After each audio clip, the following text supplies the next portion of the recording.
the initial plan was like kind of like the Homeward Bound was like always visiting for the holidays or like visiting for my birthday, because holidays are December, my birthday's in June. So that would give me the opportunity to like come out here for like October, November, December through January. And then when it was my birthday time, I could come like May or June and then stay through the whole summer. So I'd give myself these windows of like 2 to 3, 4 months at a time to come out here and film or whatnot. So it felt appropriate to call it like Homeward Bound, because it was kind of like I was just taking flights to like go home to see my family and like kind of just work on this part where I was, kind of from. But yeah, so that part, me and John worked on it. I mean, that was kind of like we were filming. I'm trying to think when I started going back to Oregon more routinely. It was probably 2019, 2020, maybe 2020. It's kind of all blending together because of COVID, of course. But whatever. I met John a few years back, and we had just been communicating like over Instagram before that. So I reached out to him basically to see if he wanted to shoot anything in Portland when he was in town. But I was just like, hey man, if you ever need stuff for the video, like I already shoot with your friend Dane, of course. So if you want to try and get anything here in Oregon, free to let me know and we can go meet up. And really quickly became obvious that we worked pretty well together, especially with like Joe Brook kind of completing the trifecta.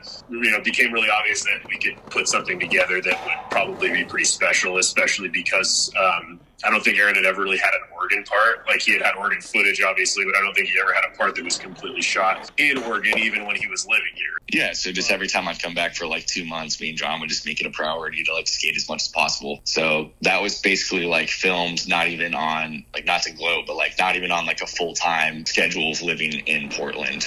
You might have seen he actually, 2 of those tricks in that part he said were his 2 favorite tricks he's ever gotten. One of them was the ride on grind to 5-0 on the handrail, and the other one was the bump to bar hop to grind. The hardest trick was probably the bump to bar, where I ollie over it and grind down the curb. That was just difficult because the bump to bar didn't have really a good bump.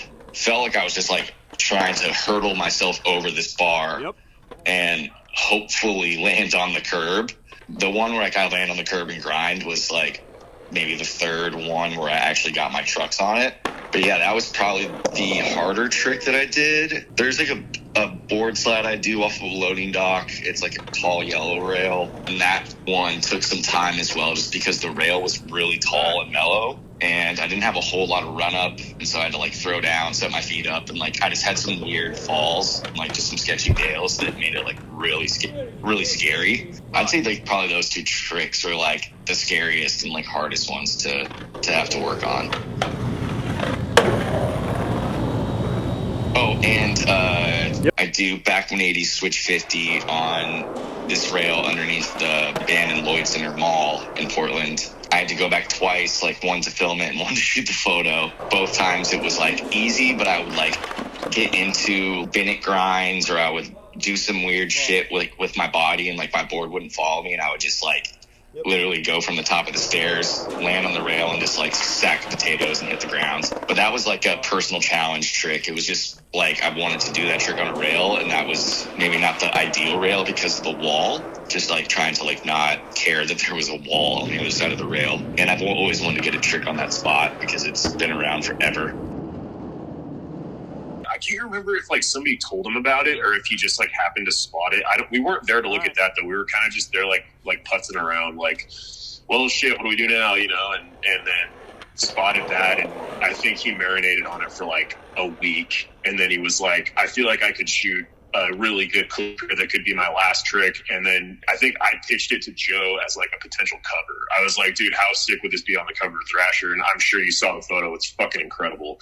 I just think that's a good photogenic spot too. Like a sick, Skinny Bank is just, I don't know. It was crazy watching him try that because you don't have a way you can pussyfoot that. You kind of just have to try. And so, yeah, he rolled up to me maybe for like 10 minutes and he was like, all right, well, I'm just going to try and land on it. And he did. And then it was like maybe 30 minutes and he had landed it twice.